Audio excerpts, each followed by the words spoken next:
As you know, we are going over to London to participate in the Mac Robertson International Race from London to Australia.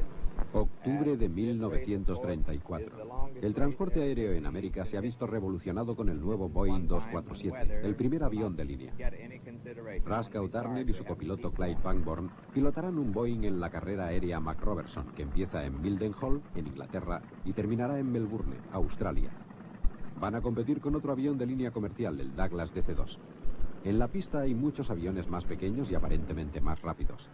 El mundo de la aviación experimentará muy pronto una sorpresa.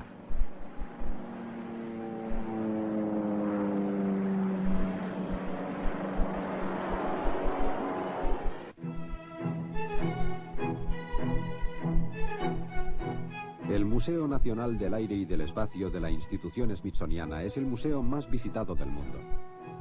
Su colección incluye algunos de los aviones y naves espaciales más importantes de la historia. Aviones que fueron diseñados, fabricados y utilizados por hombres y mujeres que han ampliado las fronteras de la aviación.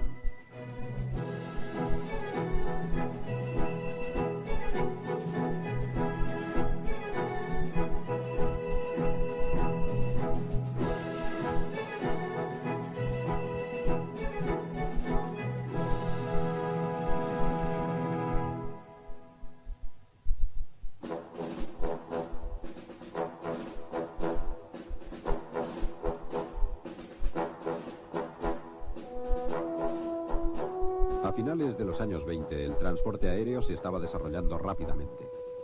Cuando Henry Ford se dispuso a fabricar aviones presentando el trimotor en 1926, la garantía de la marca Ford convenció a mucha gente que no había volado nunca de que el transporte aéreo ofrecía seguridad suficiente.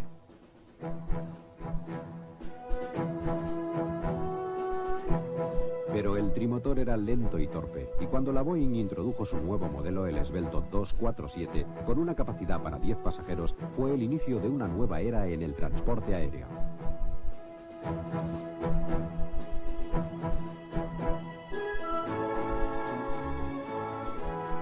El Boeing 247 podía volar a casi 5 kilómetros por minuto y transportaba pasajeros cruzando América en 19 horas. Pero su periodo de gloria fue muy breve.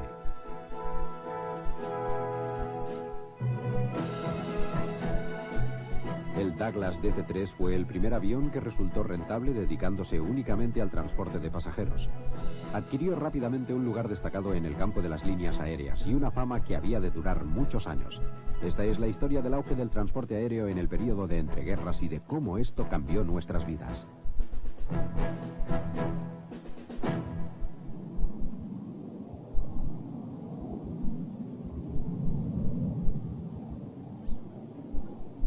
Hoy en día esta imagen nos es del todo familiar. Aviones con cientos de pasajeros aterrizan y despegan de los aeropuertos de todo el mundo a cada instante. No hay ninguna ciudad importante del planeta que esté a más de un día de viaje en avión.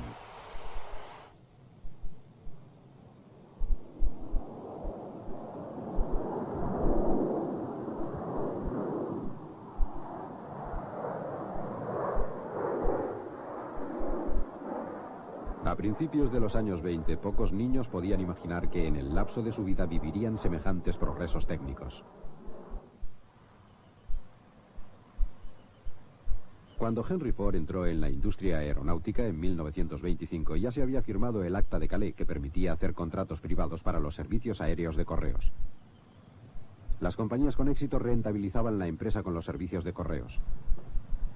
Ford compró una empresa que pertenecía al diseñador William B. Stout y lanzó uno de sus aviones estrella, el 28T, un avión de carga y de correos. Lo llamó The Maiden Deer Boar. Stout estaba influido por los prestigiosos modelos de avión del diseñador alemán Hugo Junkers. El 28T tenía un solo motor, pero el nuevo motor ultraligero animó a Stout a probar un modelo de 3 motores. El primer trimotor, el 3AT, tenía un aspecto bastante extraño.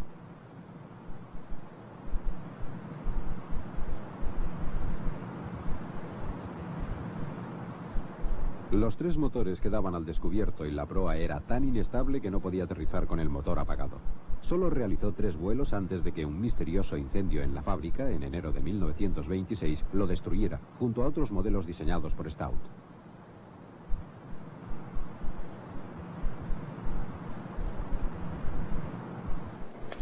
En 1927, los pasajeros para vuelos de largo recorrido tenían que estar curtidos. Volar junto al correo en las estrechas butacas para pasajeros del Boeing 40 que hacía el recorrido Chicago-San Francisco, justo detrás del ruidoso motor de 410 caballos, no debía ser una experiencia especialmente agradable. A pesar del acta de comercio aéreo, en aquel momento no todos los pilotos que transportaban pasajeros tenían permiso para ello. Volé un martes y el sábado llevé a mi primer pasajero, que era mi hermana, a primera hora de la mañana, y enloqueció. El 19 de mayo de 1927, el primer viaje de Nueva York a París realizado por Charles Lindbergh despertó un enorme interés. Cuando me enteré aquella mañana, el 22 de mayo, si mal no recuerdo de 1927, anuncié a mi familia, a mi padre, mi madre y mi hermana, a la hora del desayuno, que había decidido ser aviador. Mi madre me dijo: eso está muy bien, Tony, pero recuerda que debes ser un buen aviador. De hecho, el primer recuerdo que tengo de mi vida es estar sentado en una valla mirando a Lindbergh cómo desfilaba cuando llegó a Brooklyn. Y a partir de entonces me interesé muchísimo por la aviación. Cuando fui un poco mayor, a los 7 u 8 años, volé un par de veces y vivía cerca de Curtis Field, desde donde despegaban muchos grandes pilotos. Por tanto, yo estaba muy metido, leía todas las revistas y estaba al corriente de todas las novedades referentes a la aviación. Y me convertí en el primer chico para todo de la aviación. Claro, en aquellos tiempos era necesario y había que hacer de todo, e hice de todo. Para mí de niño no había nada comparable a la aviación. Siempre que podía me embarcaba y me debían ver tan desdichado mirando desde la valla que no podían decirme que no cuando les pedía que me dejaran subir. Los profundos cambios sociales de los años 20 inspiraron todo tipo de excentricidades. La gente buscaba nuevas aventuras, pero la experiencia de una carrera a pie a través del continente o los maratonianos concursos de baile en la playa no podían competir con lo más excitante para todos: despegar pilotando una avioneta acompañados del profesor en una primera lección de vuelo. Me llevó a una cierta altura y perdió velocidad bruscamente para mostrarme lo que era. Puso el avión inclinado hacia arriba. Sentía cómo temblaba todo y de un golpe de timón lo puso pro abajo y me asusté. En los años 20 también hubo un boom en el número de personas que volaban como pasajeros. El nuevo trimotor de la casa Ford inspiraba confianza en el transporte aéreo. También estimuló la competencia: trimotor Midway, el Boeing 8. Solo se fabricaron 8 máquinas de este lujoso avión. Eran administrados por la Boeing Air Transport, que después de varias fusiones y absorciones se convirtió en United Airlines.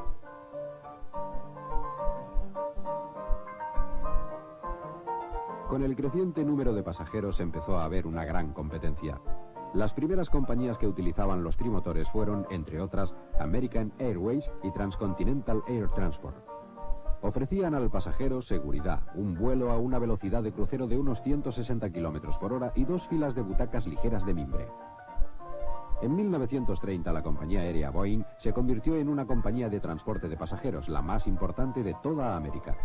Controlaba también la fabricación de motores Pratt & Whitney y de propulsores Hamilton. Además fue la pionera en la creación del servicio de atención al público durante el vuelo, las azafatas. Mientras tanto, Tony Lever, como muchos otros jóvenes americanos, todavía tenía problemas para aprender a volar. Esta vez lo paró de golpe. Hizo marcha atrás con el timón de dirección y empezamos a dar vueltas hasta que dio un revolcón y se quedó con la proa hacia abajo. Y empezó a girar en remolino. Me dio la impresión de que en vez de nosotros era el mundo que giraba. Y dimos un par de vueltas y lo condujo a la derecha y salió de ahí. Y para serle honesto, me llevé un susto de muerte.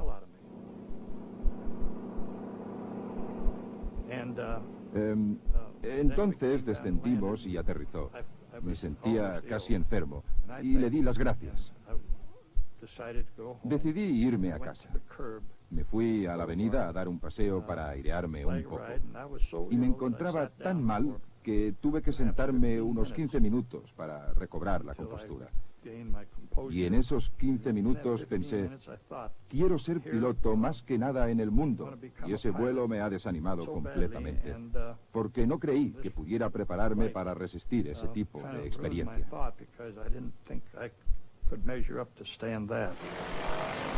Pero el joven Tony no cejó en su empeño y muy pronto hizo progresos. Hizo vuelos individuales de forma espectacular. Entonces bajé en picado. No me acerqué demasiado a tierra, pero iba muy rápido. No tenía indicador de la velocidad del aire, pero al volar oía un sonido silbante. Subí en ángulo abrupto, y cuando vi que el contador de revoluciones del motor aminoraba, puse proa, y al mismo instante, estando a velocidad constante de vuelo, por alguna estúpida razón, decidí girar a la izquierda. Empecé el viraje, reteniendo la máquina, y la maldita avioneta giró en remolino como una peonza. No estaba a más de 150 metros de tierra. Cuando esto sucedió, supe que había cometido un terrible error, pero reaccioné inmediatamente apagando el motor. Agarré el timón y lo puse en dirección opuesta, que era lo correcto. La maldita máquina dio un giro y medio y se paró. Casi volví sobre mi propio camino, por donde había venido. Si alguien me hubiera estado mirando, habría pensado, ese piloto está loco. El creciente número de gente que aprendía a volar estimuló también el diseño y producción de avionetas de transporte privado, pero era un lujo reservado a los ricos.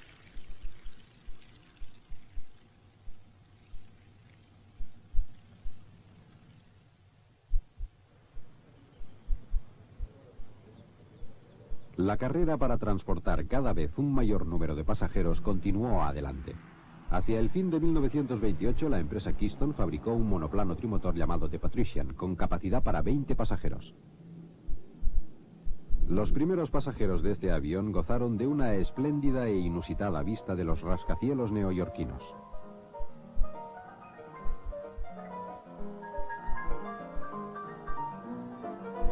El primer Patrician fue puesto a prueba en un vuelo a través de América hasta Los Ángeles, ida y vuelta.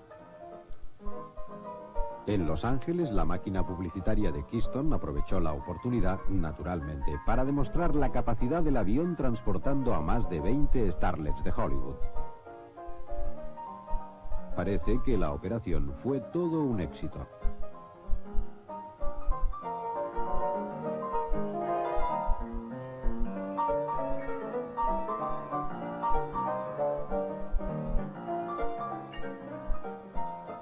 El primer Keystone Patrician que ofrecía sus servicios fue el alquilado a la Colonial Air Transport, llevando pasajeros de Nueva York a Boston. El Patrician tenía 3 motores Wright Cyclone de 500 caballos cada uno, pero a pesar de esta potencia y de las ventajas para elevarse, nunca llegó a hacer la competencia al trimotor de la Ford.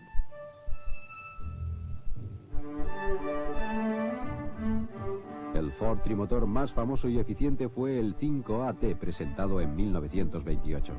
Tenía motores Pratt & Whitney Wasp de 410 caballos cada uno y podía llevar 14 o 15 pasajeros. Más de 100 compañías aéreas de todo el mundo utilizaron los Ford trimotor y aunque dejaron de fabricarse en 1933, siguieron en uso durante mucho tiempo. A principios de los años 30, Tex Johnston pilotó uno, transportando a un grupo de aficionados a ferias y festivales de acrobacia aérea. En aquellos tiempos, muy poca gente había volado. Tenías que ir con espíritu de vendedor, porque la gente tenía miedo a los aviones. Teníamos que convencerles de la seguridad y las garantías de volar. A la mayoría de la gente le gustaba más volar en los aviones cerrados que en los abiertos. 3 de los cuales los utilizábamos para acrobacias. La casa Ford fabricaba todo el avión de metal, lo cual le proporcionaba una especial solidez. Era un avión básicamente estable, pero muy pesado de pilotar. Requería un esfuerzo físico considerable pilotar ese avión. Las fuerzas de control son considerables en los tres ejes: el longitudinal, el lateral y el direccional. Y el movimiento de control requerido era muy superior al actual. En la actualidad, con mover un poco los controles es suficiente. Son muy sensibles, pero aquel avión lo tenías que manejar con tus manos. Entre el asiento del piloto y el del copiloto había una palanca así de alta. Si la estirabas hacia atrás, tenías los dos frenos. A la derecha, el freno derecho, y a la izquierda, el izquierdo. Y eso era una novedad absoluta.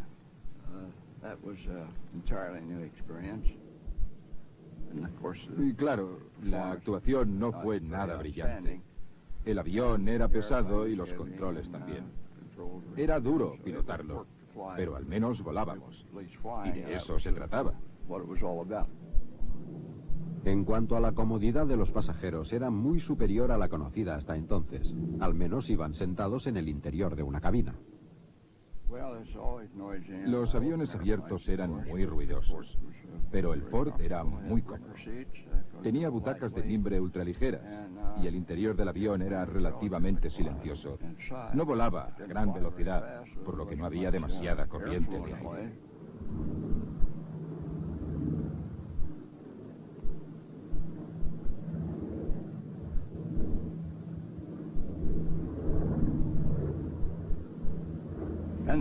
El rendimiento no era extraordinario, pero despegaba, volaba y aterrizaba. Y es lo que había en aquellos tiempos.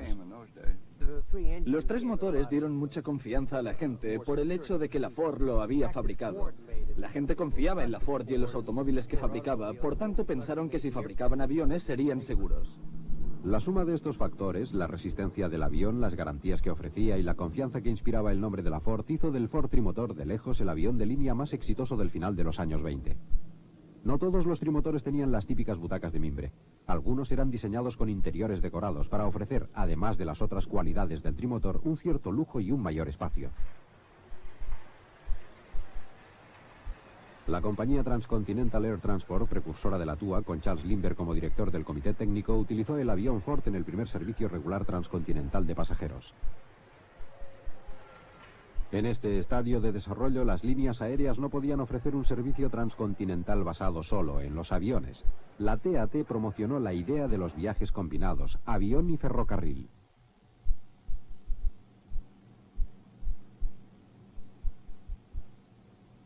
El plan de viaje transcontinental contaba con el avión y el tren. Durante el día se volaba con los Ford trimotor y por la noche con un tren de coches cama. Columbus, Ohio, era el final del primer tramo del viaje de los pasajeros transcontinentales de la TAT. Eso fue en 1929 y cada pasajero pagó $350, una suma importante en aquel tiempo.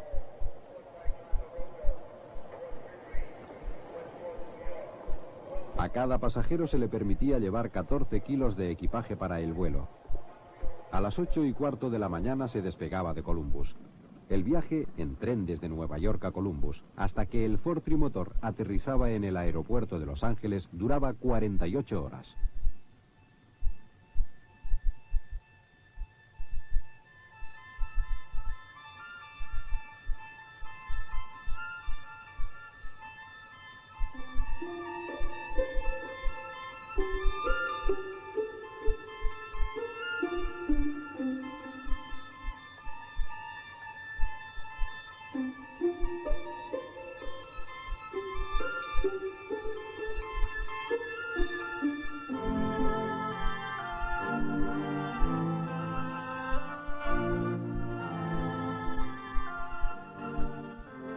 La velocidad de crucero era de 170 kilómetros por hora y el trimotor adelantaba al tren. Los aviones de aquella época no podían volar por encima de las nubes. Un buen sistema de información meteorológica era esencial para la seguridad del servicio. La primera parada era Indianápolis. Al cabo de 2 horas en San Luis, una parada de 15 minutos para repostar y hacer una inspección mecánica. Después del despegue, almuerzo a bordo, rumbo a Kansas City.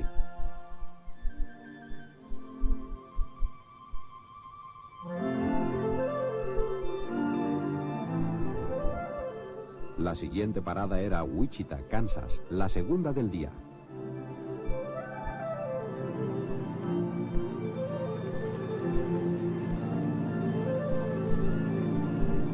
Westbound plane calling radio ground station at Wichita.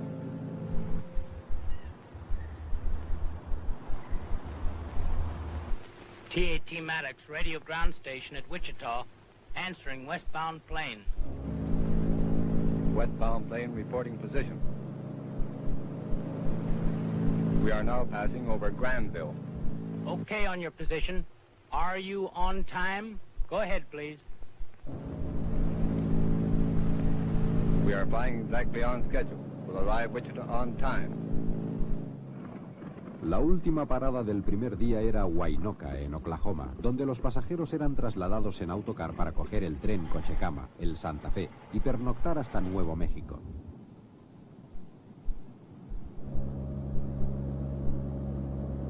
A la mañana siguiente embarcaban en otro trimotor para cruzar Nuevo México y Arizona.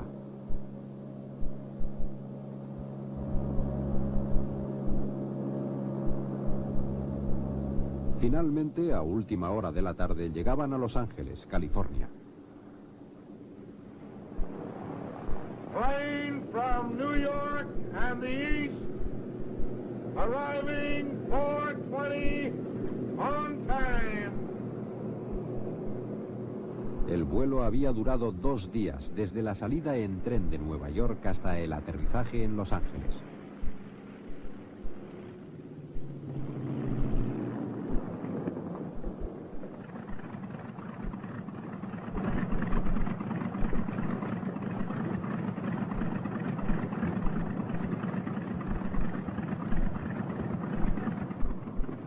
Aunque el grupo de pasajeros de este film promocional de la TAT tiene un aspecto fresco y feliz al bajar del avión, debe de haber sido un viaje agotador. Pero cada vez eran mayores las velocidades y el mundo se hacía más pequeño. Cada vez se podían hacer más cosas en el aire.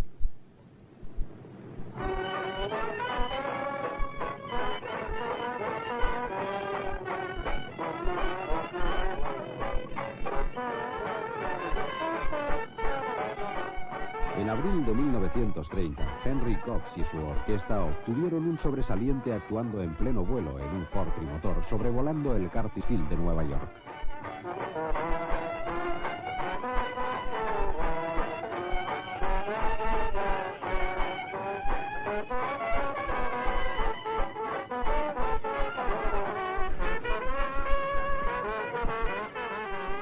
No fue un hito en la historia de la aviación, pero era algo que no se podía haber hecho 5 años antes.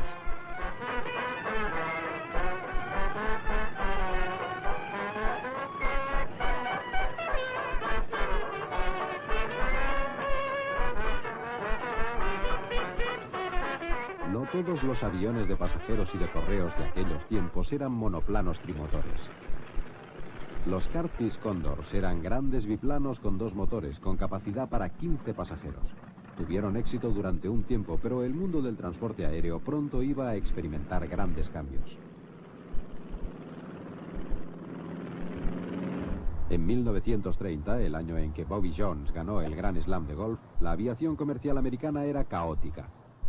Había unas 40 líneas aéreas en servicio. Muchas de ellas aparecían y desaparecían rápidamente. Las subvenciones del gobierno a los servicios de correos hacían más atractivos a las compañías los aviones correo que los de pasajeros. A pesar de la elegancia de las nuevas tendencias en la moda, eran tiempos difíciles. Cualquier tipo de subvención oficial era bienvenida. 3,5 litros de gasolina costaban 10 centavos. Y había un penique o penique y medio, no recuerdo exactamente, de abono de ruta. Teníamos que guardar los tickets de gasolina y mandarlos a la oficina del Estado. Y te devolvían el importe.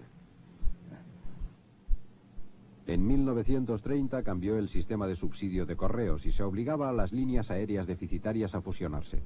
La TAT se fusionó con la Western Air, convirtiéndose en la Transcontinental and Western Air, la TUA. La preferencia del servicio oficial de correos por los aviones de varios motores, por razones de seguridad, condenó a una breve carrera a 2 aviones muy innovadores. Uno de ellos era el Northrop Alpha, un monoplano aerodinámico muy rápido de gran resistencia gracias a su cobertura metálica especial. El Alpha fue ideado por el gran diseñador Jack Northrop, que creía en los aviones fabricados completamente con metal y defendía la línea limpia y la eficiencia. El Alpha llevaba a los pasajeros en su interior, mientras que el piloto tenía la cabina abierta. Podía transportar correo y mercancías frágiles como flores o gusanos de seda a través del país en menos de 24 horas. Su capacidad de transporte de pasajeros era mínima y el interior un tanto claustrofóbico, pero su diseño era extraordinario y tuvo una gran influencia en el diseño de futuros aviones de pasajeros. El otro avión innovador de breve carrera fue el Boeing Monomail. Tenía una apariencia similar al Alpha y su punto flaco era igualmente la poca capacidad para el transporte de pasajeros, pero fue una muy buena experiencia para la casa Boeing de cara al futuro.